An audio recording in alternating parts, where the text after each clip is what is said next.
Hello friends, welcome back to my channel exam लोग। तो friends, आज मैं लेकर आया हूँ यूपी पॉलीटेक्निक फोर्थ सेमेस्टर का एक मोस्ट इंपॉर्टेंट सब्जेक्ट जिसका नाम है object oriented programming using Java. और यहाँ मैं अपनी नोट्स से इसके कुछ मोस्ट इंपॉर्टेंट क्वेश्चंस कराऊंगा जो कि पेपर में आने के बहुत ज़्यादा चांसेस हैं। तो चलिए एक एक क्वेश्चंस कराएंगे बिना टाइम वेस्ट किए। वीडियो को आप लोग लाइक कर दीजिएगा, चैनल को शेयर सब्सक्राइब कर लीजिएगा, ठीक है। तो चलिए पहला क्वेश्चन देख लेते हैं। Right A short note on Java. देखिए मैंने इसको 3 स्टार दिए हैं क्योंकि ये पूछ सकता है। तो जावा एक जनरल पर्पस प्रोग्रामिंग लैंग्वेज है। जावा को सॉफ्टवेयर और एप्लीकेशन डेवलपमेंट के लिए यूज़ किया जाता है। जावा एक हाई लेवल प्रोग्रामिंग लैंग्वेज है। 1991 में भी कहीं दिया है लेकिन 1995 कन्फर्म है, ठीक है। 1995 में सन माइक्रो सिस्टम ने इसको प्रारंभ किया था। जेम्स गोसलिंग इसके प्रमुख डेवलपर में से एक थे और जो जावा है उसके जनक भी मीन्स फादर भी जेम्स गोसलिंग को ही माना जाता है, ठीक है। और यह प्लेटफॉर्म इंडिपेंडेंट लैंग्वेज है, मीन्स किसी भी ऑपरेटिंग सिस्टम पर इसको चलाया जा सकता है। इसमें लिखे गए कोड को हम किसी भी प्लेटफॉर्म या ऑपरेटिंग सिस्टम में रन करा सकते हैं, ठीक है। और इसमें लिखे गए सारे कोड्स इंग्लिश में होते हैं, ना कि न्यूमेरिक कोड्स में, तथा लिखे गए कोड्स को कोई भी बड़ी आसानी से समझ सकता है। और यह ऑब्जेक्ट ओरिएंटेड प्रोग्रामिंग सिस्टम के कॉन्सेप्ट को फॉलो करते हैं, मीन्स ओप्स को फॉलो करती है। और C++ लैंग्वेज के फंडामेंटल्स को इसमें यूज किया गया है, ठीक है। तो ये था ऑब्जेक्ट ओरिएंटेड प्रोग्रामिंग के बारे में एक शॉर्ट नोट जो आपसे पूछा जा सकता है। अब चलिए देख लेते हैं JVM जावा वर्चुअल मशीन क्या होता है, ये भी आपसे पूछा जा सकता है। इसको मैंने 2 स्टार्स दिए हैं क्योंकि इसकी संभावना कम है पूछने जाने की। तो JVM का पूरा नाम जावा वर्चुअल मशीन है। JVM एक वर्चुअल मशीन है जो रन टाइम इन्वायरमेंट उपलब्ध कराता है। JVM बिट कोड को नेटिव मशीन कोड में कन्वर्ट करता है और अंत में नेटिव मशीन कोड को जावा प्रोग्राम में एग्जीक्यूट कर देता है, ठीक है। JVM प्रोग्राम को एग्जीक्यूट करता है और आउटपुट जनरेट करता है। JVM प्लेटफॉर्म इंडिपेंडेंट होता है, मीन्स किसी भी ऑपरेटिंग सिस्टम पर रन करा सकते हैं इसके प्रोग्राम को। इसका फिगर भी यहाँ दिया हुआ है, देख सकते हैं जैसे आप लोग। ये जावा कोड है, जावा कोड कंपाइलर द्वारा इस बिट कोड को नेटिव मशीन कोड में कन्वर्ट किया जाएगा और अंत में इसको जावा प्रोग्राम में एग्जीक्यूट कर दिया जाएगा, ठीक है, जैसे आप लोग देख सकते हैं। और इसके बाद सबसे मोस्ट इंपॉर्टेंट क्वेश्चन जो लगभग आना तय ही 100%, इसको मैंने 5 स्टार दिए हुए हैं, 5 में 5, ठीक है। जावा प्रोग्रामिंग के फीचर्स, जावा प्रोग्रामिंग की विशेषताएं। तो देखिए इसमें मैंने 12 फीचर्स लिखे हैं, इसको आप लोग थोड़ा डिटेल में भी लिख सकते हैं। देखिए पहला है object oriented, simple, secure, portable, high performance, multi threaded, interpreted, architecture neutral, distributed, platform independent, dynamic language and robust, ठीक है। तो ये हुए 12 जावा प्रोग्रामिंग के फीचर्स। आप लोग इसको डिटेल में भी लिख सकते हैं, जैसे मैंने कुछ लिखा है मैं दिखा दे रहा हूँ।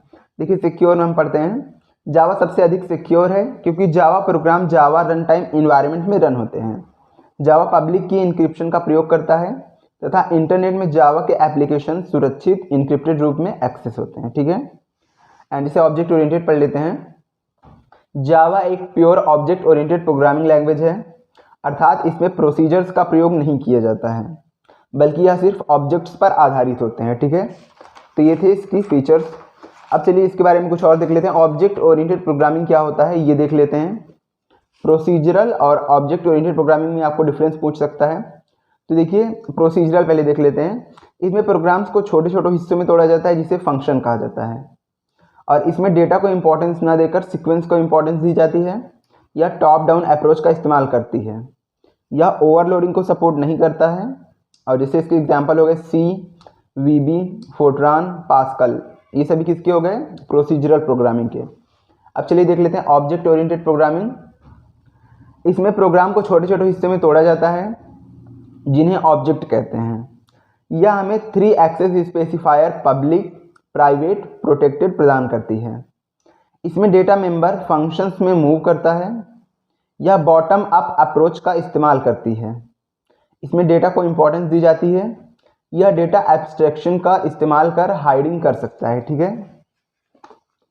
अब इसके बाद देखिए एप्लीकेशन दिए हुए हैं जैसे जावा के desktop applications, desktop GUI applications, web applications, enterprise applications, mobile applications, smart card, robotics, games, जैसे इन सभी में जावा का यूज़ होता है, ठीक है। एप्लीकेशन मतलब यूज़। और इसके बाद हम लोग देख सकते हैं मल्टीटास्किंग देखते हैं। मल्टीटास्किंग कम पूछा जाएगा, मल्टी थ्रेडिंग ज़्यादा पूछा जाएगा। मल्टीटास्किंग क्या होता है कि मल्टीटास्किंग का तात्पर्य एक समय में एक ही मशीन के रिसोर्स को साझा करके उस पर मल्टीपल काम करने को मल्टीटास्किंग कहा जाता है। ठीक है, तो हम लोग मल्टी थ्रेडिंग देखेंगे क्योंकि ये ज़्यादा इंपॉर्टेंट है उसके कंपैरिजन में। तो जावा में मल्टी थ्रेडिंग एक प्रक्रिया है जिसके द्वारा हम बहुत सारे थ्रेड्स को एक साथ एग्जीक्यूट कर सकते हैं। इसमें सीपीयू का अधिकतम यूटिलाइजेशन उपयोग होता है, मतलब यूटिलाइजेशन का मतलब होता है उपयोग। ठीक है, एक थ्रेड प्रोसेसिंग का सबसे अच्छा और लाइट वेट सब प्रोसेस होता है। अगर कभी किसी थ्रेड में कोई एक्सेप्शन आ भी गया तो उससे किसी दूसरे थ्रेड को कोई प्रभाव नहीं पड़ेगा। जैसे कि मैं एग्जांपल दिखा देता हूं आपको। जैसे ये बहुत सारे थ्रेड्स हैं, अगर एक थ्रेड टूट गया तो दूसरे थ्रेड पर कोई प्रभाव नहीं पड़ेगा। ठीक है, ये एकदम ठीक रहेंगे। आपको थोड़ा दिख नहीं रहा होगा, यहाँ मैं दिखाता हूँ आपको। जैसे कई सारे थ्रेड्स हैं, अगर एक थ्रेड डैमेज हो गया तो इस पर अन्य थ्रेड्स पर कोई प्रभाव नहीं पड़ेगा। ठीक है, तो ये था मल्टी थ्रेडिंग। और एक थ्रेड प्रोसेसिंग का सबसे छोटा और लाइट वेट सब प्रोसेस होता है।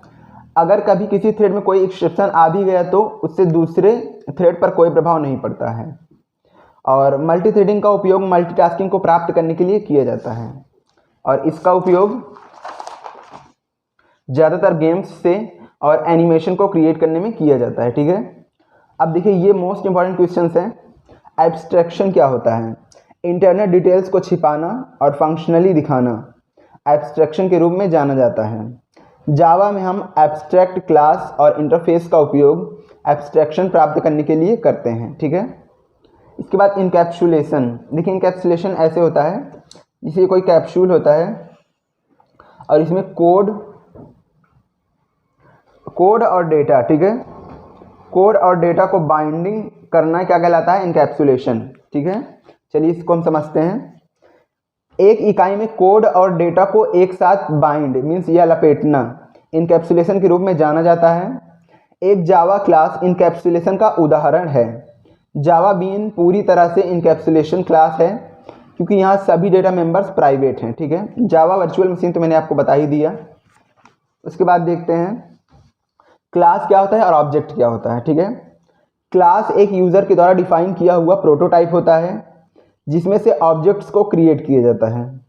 दूसरे शब्दों में कहें तो एक क्लास ऑब्जेक्ट्स का एक कलेक्शन होता है जिसमें एक समान प्रॉपर्टीज होती हैं, या एक ब्लूप्रिंट होता है जिसमें से ऑब्जेक्ट्स को क्रिएट किया जाता है, या एक लॉजिकल एंटिटी है या फिजिकल नहीं हो सकती है। ठीक है, देखिए क्लास बेसिकली हम बता दे रहे हैं, जिसे मान लीजिए ये एक क्लास है और इसके जो चाइल्ड्स हैं मीन्स ये पेरेंट्स है, ये क्लास है और ऊपर लिखते हैं ये एक क्लास है, इसको पेरेंट भी बोल सकते हैं। ठीक है, पेरेंट नोड, और इसके ढेर सारे जो चाइल्ड्स हैं इसको हम क्या कहेंगे? ऑब्जेक्ट। तो कई सारे ऑब्जेक्ट से मिलकर क्लास बनती है। ठीक है, कई सारे ऑब्जेक्ट से मिलकर क्लास बनती है और ऑब्जेक्ट जो होता है वो क्लास का एक टाइप होता है। ठीक है, एक भाग होता है, एक पार्ट होता है क्लास का। तो देखिए ऑब्जेक्ट अब हम देखते हैं। एक ऑब्जेक्ट क्लास का एक इंस्टेंस होता है। ऑब्जेक्ट क्लास को रिप्रेजेंट करता है। दूसरे शब्दों में कहें तो एक ऐसी एंटिटी जिसका स्टेट और बिहेवियर होता है उसे ऑब्जेक्ट कहा जाता है। उदाहरण के लिए जैसे car, pen, table, chair, bike और मोबाइल आदि, या फिजिकल या फिर लॉजिकल हो सकता है, ये सभी क्या कहलाएंगे? ऑब्जेक्ट। ऑब्जेक्ट मीन्स क्या होता है? कोई वस्तु। ठीक है, इसके बाद हम देखते हैं कौन सा क्वेश्चन है, एक्सेप्शन हैंडलिंग। ये मोस्ट इंपॉर्टेंट है। ठीक है, इसको भी मैंने 5 स्टार दिए हुए हैं, 5×5। ठीक है, तो एक्सेप्शन हैंडलिंग क्या होता है? पहले बात आप समझ लीजिए एक्सेप्शन क्या होता है। जिसे हम कोई प्रोग्रामिंग कर रहे हैं उसमें कोई एरर आ रहा है किसी वजह से, तो उसको क्या कह लेंगे? एक्सेप्शन। अब इसको हैंडल कैसे किया जाता है ये देखते हैं हम। जावा में एक्सेप्शन हैंडलिंग एक बहुत ही शक्तिशाली तकनीक है जिसके द्वारा रन टाइम एरर्स को हैंडल किया जाता है, जिससे प्रोग्राम का नॉर्मल फ्लो बना रहता है। दूसरे शब्दों में कहें तो एक्सेप्शन हैंडलिंग जावा एक महत्वपूर्ण फीचर है जिसके द्वारा हम एक्सेप्शन के कारण उत्पन्न हुए रन टाइम एरर्स को हैंडल कर सकते हैं। ठीक है, अब देखिए जैसे उदाहरण भी देख लेते हैं। मानो कि आपने ऑनलाइन कोई सामान ऑर्डर किया परंतु किसी कारणवश डिलीवरी नहीं हो पाई। एक अच्छी कंपनी इस प्रॉब्लम को हैंडल कर सकती है और उस सामान को फिर से भेज सकती है जिससे कि हमें सामान टाइम पर मिल सके। इसी तरह जावा में कोड को एग्जीक्यूट करते समय एरर आ सकती है। एक अच्छी एक्सेप्शन हैंडलिंग इस एरर्स को हैंडल कर सकती है और प्रोग्राम को फिर से रन करवा सकती है, जिससे कि यूजर्स को अच्छा एक्सपीरियंस मिले। ठीक है, तो ये क्या हो गया, एक्सेप्शन हैंडलिंग। आई होप आपको समझ में आया हो। अब इससे ज़्यादा इंपॉर्टेंट क्वेश्चन देखते हैं। कंस्ट्रक्टर, इसको भी मैंने 4 स्टार दिए हुए हैं, ये पूछा ही जाता है। कंस्ट्रक्टर क्या होता है, चलिए देखते हैं। कंस्ट्रक्टर को निम्न बिंदुओं द्वारा आसानी से समझा जा सकता है। आइए देखते हैं। कंस्ट्रक्टर का उपयोग क्लास के डेटा मेंबर्स को की वैल्यूज़ को इनिशियलाइज करने के लिए किया जाता है। देखिए, जैसे मैं आपको समझाता हूँ। जैसे ये कोई ऑब्जेक्ट है, तो इसके स्टेट को इनिशियलाइज स्टेट में लाने के लिए हम लोग कंस्ट्रक्टर का प्रयोग करते हैं। ठीक है, देखिए यहाँ लिखा हुआ है, कंस्ट्रक्टर का प्रयोग क्लास के डेटा मेंबर्स क्या हो गए, मतलब ये डेटा है, डेटा के मेंबर क्या हो गए, ऑब्जेक्ट। ठीक है, डेटा के मेंबर्स क्या हो गए, ऑब्जेक्ट। डेटा मेंबर्स की वैल्यू को इनिशियलाइज मीन्स प्रारंभ में लाने के लिए यूज़ किया जाता है। कंस्ट्रक्टर जो है वह क्लास का मेंबर का फंक्शन होता है। क्लास का जैसा नाम होता है वैसे ऑब्जेक्ट का ही नाम होता है। ठीक है, देखिए जो नाम ऑब्जेक्ट का होगा वही कंस्ट्रक्टर का भी होगा। कंस्ट्रक्टर के पास रिटर्न टाइप नहीं होता है। जब क्लास का ऑब्जेक्ट क्रिएट होने लगता है तो कंस्ट्रक्टर अपने आप कॉल हो जाता है। ठीक है, ये कभी भी वर्चुअल नहीं होते, ये पब्लिक सेक्शन में डिक्लेयर होते हैं, ये डिराइव्ड क्लास के द्वारा इनहेरिट नहीं होते हैं। और कंस्ट्रक्टर के टाइप देख लेते हैं। कंस्ट्रक्टर 3 प्रकार के होते हैं basically, default constructor, parameterized constructor and copy constructor. Basically यही 2 होते हैं, डिफ़ॉल्ट और पैरामीटराइज्ड, और एक थर्ड है कॉपी कंस्ट्रक्टर, जो कि पैरामीटराइज्ड कंस्ट्रक्टर का एक ही पार्ट है। ठीक है, अब देखते हैं, जब हम प्रोग्राम में कोई कंस्ट्रक्टर नहीं देते हैं तो कंपाइलर हमारे लिए डिफ़ॉल्ट कंस्ट्रक्टर को जनरेट कर देता है। ठीक है, अब आइए देखते हैं इनहेरिटेंस। ठीक है, देखिए इनहेरिटेंस भी मोस्ट इंपॉर्टेंट क्वेश्चन है, तो आइए इनहेरिटेंस को देख लेते हैं। देखिए, इनहेरिटेंस एक ऐसा मैकेनिज्म है जिसमें एक ओल्ड क्लास से न्यू क्लास क्रिएट किया जाता है। इसके द्वारा ओल्ड क्लास की प्रॉपर्टीज़ को न्यू क्लास में प्रयोग किया जाता है। ओल्ड क्लास की प्रॉपर्टीज़ को न्यू क्लास में प्रयोग करने के लिए ओल्ड क्लास को इनहेरिट करने के लिए डेरिवेशन, पब्लिक, प्राइवेट और प्रोटेक्टेड का प्रयोग किया जाता है। देखिए, मैं आपको समझाता हूँ कि क्या होता है इनहेरिटेंस बेसिकली। देखिए, जैसे ये ओल्ड क्लास है। ठीक है, ओल्ड क्लास से न्यू क्लास क्रिएट करने को ही क्या कहलाता है, इनहेरिटेंस। ये ओल्ड क्लास से हमने न्यू क्लास इनहेरिट किया है। ठीक है, और इसकी प्रॉपर्टीज़ को हम भी यूज कर सकते हैं, तो यही क्या कहलाएगा, हमारा इनहेरिटेंस। अब इसके टाइप्स देख लेते हैं। देखिए, ये 5 प्रकार के होता है, single, multiple, multi level, hierarchical, hybrid. ठीक है, बेसिकली सिंगल होता है, हायरार्किकल होता है और मल्टी लेवल होता है। ये 2 दे दिया है, लेकिन कोई बात नहीं, हम 5 पढ़ लेंगे। सिंगल में क्या होता है, जब किसी एक क्लास को दूसरे क्लास द्वारा इनहेरिट किया जाता है तो उसे सिंगल इनहेरिटेंस कहते हैं। देखिए, यहाँ एक क्लास है, दूसरे क्लास द्वारा इनहेरिट किया जाता है तो ये सिंगल इनहेरिटेंस हो गया। इसके बाद मल्टीपल इनहेरिटेंस। देखिए, जब एक से अधिक क्लासेस को एक क्लास द्वारा इनहेरिट किया जाता है तो उस इनहेरिटेंस को मल्टीपल इनहेरिटेंस कहते हैं। देखिए, एक क्लास है, एक क्लास को एक से अधिक क्लास द्वारा, मतलब एक से अधिक क्लास को एक क्लास द्वारा इनहेरिट किया जा रहा है, तो ये मल्टीपल इनहेरिटेंस हो गया। अब मल्टी लेवल इनहेरिटेंस देख लेते हैं। देखिए, जैसे जब एक से अधिक क्लास एक लेवल में एक दूसरे को इनहेरिट करते हैं तो इसे मल्टी लेवल इनहेरिटेंस कहा जाता है। इसको मैं बता देता हूँ आपको, इसमें मैंने बनाया नहीं नोट्स में फिगर। देखिए, ये एक क्लास है, दूसरी क्लास, तीसरी क्लास, ये लेवल 1, लेवल 2, लेवल 3। ठीक है, लेवल 3, तो ये इसको इनहेरिट कर रहा है, ये इसको इनहेरिट कर रहा है, तो ये क्या होगा, मल्टी लेवल इनहेरिटेंस। ठीक है, ये मल्टी लेवल इनहेरिटेंस कहलाएगा। हायरार्किकल इनहेरिटेंस देख लेते हैं। हायरार्किकल इनहेरिटेंस आप लोग को पता ही होगा, हम लोगों ने ट्री में पढ़ा था, डेटा स्ट्रक्चर में। तो देखिए, जैसे कोई पेरेंट नोड है और ये कई सारे चाइल्ड नोड्स को इनहेरिट कर रहा है। ठीक है, देखिए, जब एक बेस क्लास को एक से अधिक सब क्लास द्वारा इनहेरिट किया जाता है तो उस इनहेरिटेंस को हायरार्किकल इनहेरिटेंस कहते हैं। देखिए, ये बेस क्लास है, इसको कई सारे सब क्लास द्वारा इनहेरिट किया जा रहा है। ठीक है, तो ये हायरार्किकल इनहेरिटेंस कहलाएगा। अब हाइब्रिड देख लेते हैं। जब हम 2 प्रकार की इनहेरिटेंस को यूज़ करते हैं तो वही हाइब्रिड कहलाता है। ठीक है, तो ये तो एकदम ईजी है। देखिए, जैसे मल्टी लेवल यूज हुआ है और यहाँ क्या यूज़ हुआ है, मल्टी, ठीक है, ये वाला यूज़ हुआ है इसमें, यहाँ मल्टी लेवल एक जगह यूज़ हुआ है और मल्टीपल इनहेरिटेंस यूज़ हुआ है, ठीक है। और मल्टी थ्रेडिंग मैंने बता दिया है। देखिए ये देख लेते हैं, ये सबसे ज़्यादा इंपॉर्टेंट है, इसको भी मैंने 5 स्टार दिया हुआ है। Life cycle of a thread, ठीक है, ये बहुत बार रिपीट हुआ है। तो थ्रेड की लाइफ साइकिल में 5 स्टेजेस होती हैं जो कि निम्नलिखित हैं। इसको आप लोग नोट कर लीजिएगा, अच्छे से याद पढ़ लीजिएगा, ठीक है। इसमें 5 स्टेट होती हैं, पहले देख लेते हैं कौन कौन सी। New, runnable, running, waiting, terminated. जब एक थ्रेड अपना लाइफ साइकिल न्यू स्टेट से शुरू करता है, ठीक है, मतलब एक थ्रेड अपना लाइफ साइकिल न्यू स्टेट से शुरू करता है, इस स्टेट में तब तक रहता है जब तक स्टार्ट मेथड को कॉल नहीं किया जाता, ठीक है। और रनेबल क्या होता है, जब थ्रेड को स्टार्ट मेथड के द्वारा स्टार्ट कर दिया जाता है तो यह रनेबल हो जाता है, अर्थात यह रनेबल स्टेट में चला जाता है। थर्ड है रनिंग। एक थ्रेड रनिंग स्टेट में होता है यदि शेड्यूलर उसे सिलेक्ट करता है, ठीक है। वेटिंग स्टेट देख लेते हैं। एक थ्रेड तब वेटिंग स्टेट में होता है जब वह एक टास्क को परफॉर्म करने के लिए दूसरे टास्क का वेट करता है। टर्मिनेटेड देख लेते हैं। जब थ्रेड अपने टास्क पूरा कर देता है तो वह टर्मिनेटेड स्टेट में चला जाता है, ठीक है। तो ये क्या कहलाएगा, life cycle of a thread. ये पांचों मोस्ट इंपॉर्टेंट है, ठीक है। New, runnable, running, waiting, terminated. New, runnable, running, waiting, terminated, आप लोग याद कर लीजिए ऐसे। अब देख लेते हैं मेथड ओवरलोडिंग और मेथड ओवरराइटिंग। इसको मैंने 3 स्टार दिए हुए हैं। इसमें कुछ देख लेते हैं।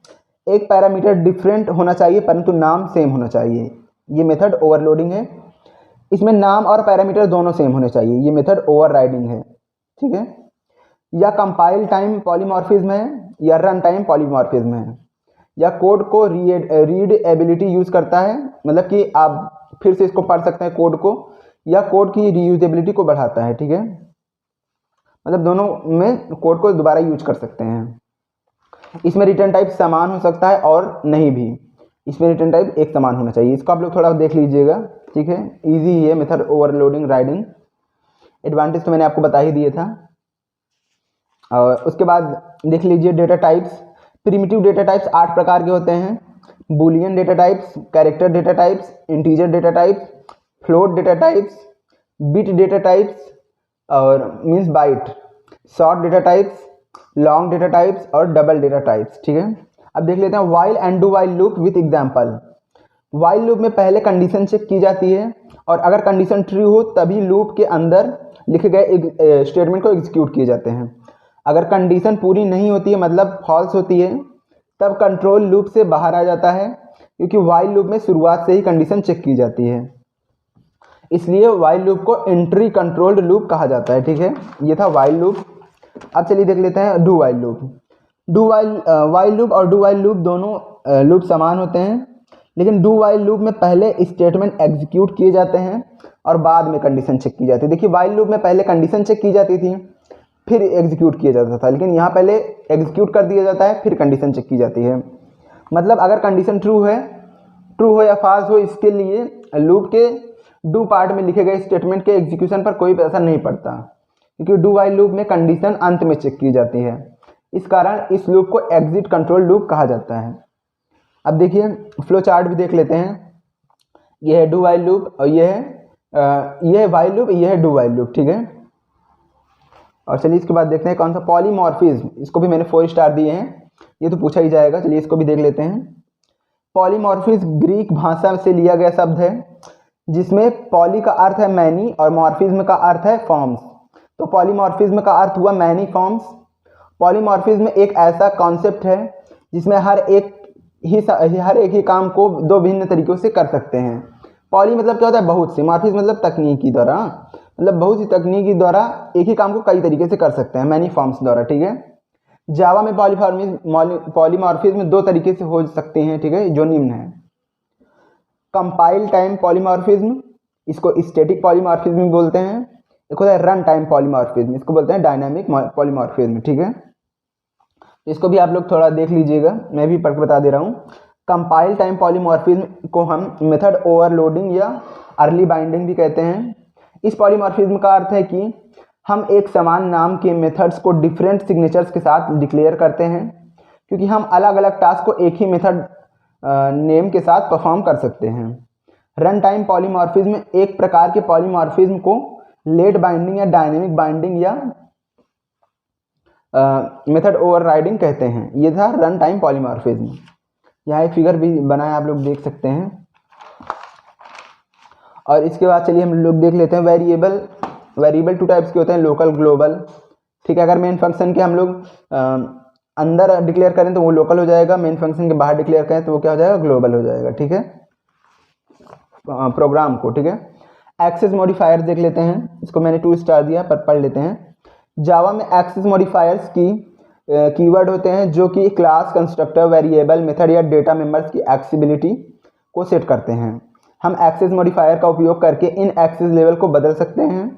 जावा में 4 प्रकार के एक्सेस मॉडिफायर्स होते हैं जो कि निम्नलिखित हैं: डिफ़ॉल्ट, प्राइवेट, प्रोटेक्टेड और पब्लिक। ठीक है, तो इसको पढ़ लीजिएगा आप लोग। और इसके बाद देख लेते हैं आइडेंटिफायर्स। आइडेंटिफायर्स का प्रयोग variable, function, array, class, package और इनहेरिटेंस का नाम देने के लिए यूज़ किया जाता है। ठीक है, मतलब जैसे कोई भी क्लास हो गया, एरे हो गया, इसका नाम देने के लिए यूज़ होता है। आइडेंटिफायर मतलब आइडेंटिटी, उसकी पहचान बताना है। ठीक है, तो उसकी नाम देने के लिए यूज़ होता है ये। आइडेंटिफायर्स के नाम के लिए निम्नलिखित रूल्स होते हैं। आइडेंटिफायर हमेशा लेटर मतलब $साइन या अंडरस्कोर से शुरू होना चाहिए। जावा में आइडेंटिफायर्स केस सेंसिटिव होते हैं। आइडेंटिफायर्स की लेंथ कुछ भी हो सकती है। आइडेंटिफायर के नाम में वाइट स्पेस का प्रयोग नहीं कर सकते हैं। एक आइडेंटिफायर का नाम किसी भी डिजिट से शुरू नहीं हो सकता है। सबसे महत्वपूर्ण यह है कि हम कीवर्ड्स को आइडेंटिफायर्स के रूप में प्रयोग नहीं कर सकते हैं। ठीक है, तो ये था आइडेंटिफायर्स। अब देख लेते हैं एक्सेप्शन, मैंने आपको बता दिया था पर फिर भी देख लेते हैं। वो एक्सेप्शन हैंडलिंग था, ये एक्सेप्शन है।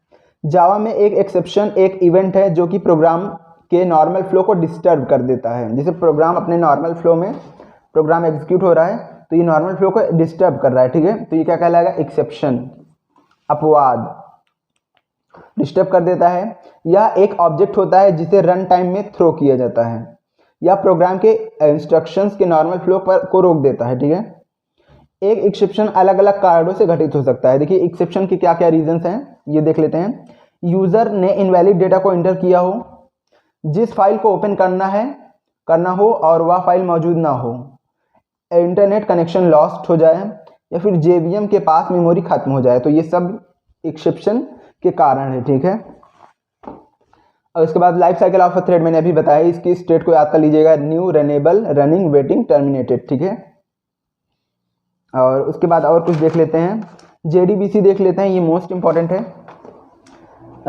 जावा डेटाबेस कनेक्टिविटी इसका फुल फॉर्म होता है। ठीक है, जेडीबीसी। ठीक है, जावा डेटाबेस कनेक्टिविटी प्रोग्रामिंग लैंग्वेज जावा के लिए एक एप्लीकेशन प्रोग्रामिंग इंटरफेस है जो परिभाषित करता है कि एक क्लाइंट किसी डेटाबेस तक कैसे पहुंच सकता है।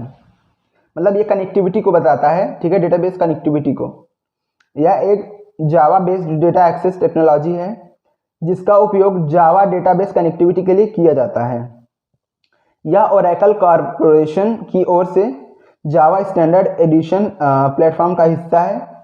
जेडीबीसी एक एप्लीकेशन प्रोग्राम इंटरफेस है जो कि डेटाबेस एक्सेस के लिए एक इंटरफेस प्रदान करता है। जेडीबीसी एपीआई की सहायता से डेवलपर एसक्यूएल स्टेटमेंट को प्रोसेस करके रिजल्ट जनरेट कर सकता है। ठीक है, अब देखिए जेएसपी कुछ महत्वपूर्ण ऑब्जेक्ट्स दर्शाता है, जैसे database connection, statement, driver manager, result set, SQL exception. ठीक है, यही जेडीबीसी के कंपोनेंट हैं तथा यही उसमें प्रस्तुत इंटरफेस तथा क्लास हैं। ये इसके कंपोनेंट्स हैं। ठीक है, जेडीबीसी के database connection, statement, driver manager, result set, SQL exception.